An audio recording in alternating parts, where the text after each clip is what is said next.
Good afternoon, everyone. Sheldon, thanks for the introduction. You stole my line about the alternative fuel vehicles.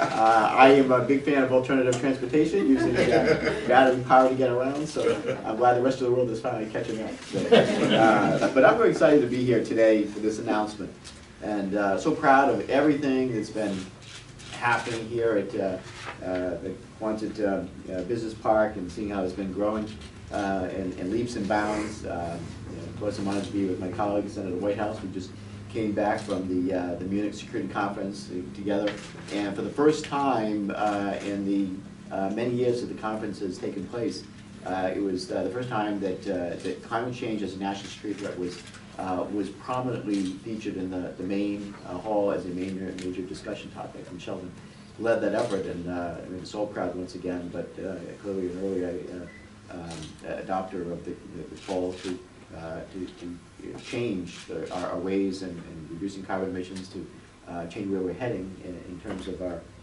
environmental challenges, and trying to reverse global warming.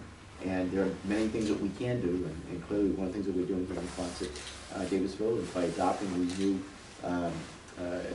intermodal transportation options, is one of those key options that is going to make a profound difference. So, Stephen, I want to thank you and recognize you for the work you're doing here at Quonset, and how Quonset continues to grow. This, I'm sure, could not have happened without your active participation and partnership, being willingness to take a chance on this intermodal transportation option. I also want to recognize Meredith and thank you for his leadership at RIPTA. Scott has been, I know, at the very forefront of seeing that we met the needs of public transportation in innovative ways, and whether it's electric buses or this new mini shuttle. Really exciting to see that happening. It's one of the first discussions we had, I know, about how we're going to get some intermodal options here within the business park, and glad to see that we're following through on that. And Director, obviously with your participation, this couldn't happen without you as well, so thank you for what you are doing, and how forward-leaning RIDOT has been.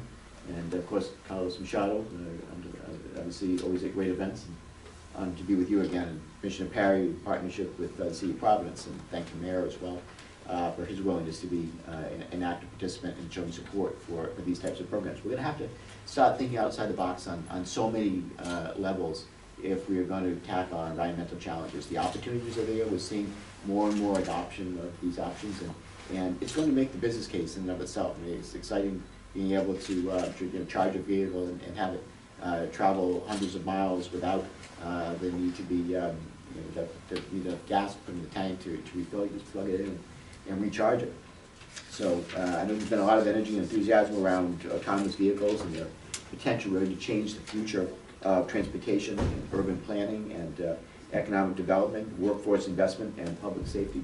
And I'm so pleased to see the research aspect of this project. It's going to inform other aspects of how we can expand these types of options. But we're going to see, again, more and more of these alternative vehicle options. And the one thing I will say, I like the fact that it's inclusive. It's opening up more doors for workers around the state to be able to get to Quonset, be able to get around. If you don't drive or don't have a vehicle, that was one of the things that was a challenge for people in developing the workforce here. You might be able to get them here from different parts of the state, but once they get to the park, how do they get to their place of employment?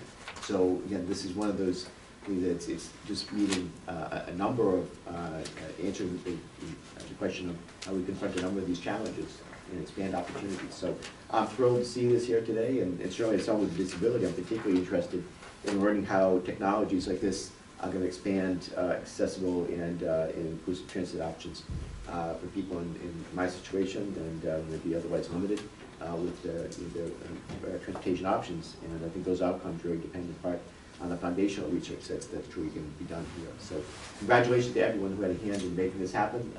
I saw the little vehicle outside. I'm looking forward to getting another up-close look at it, and actually I'll be getting a ride in it at some point too. So thanks everyone. Great to be with you.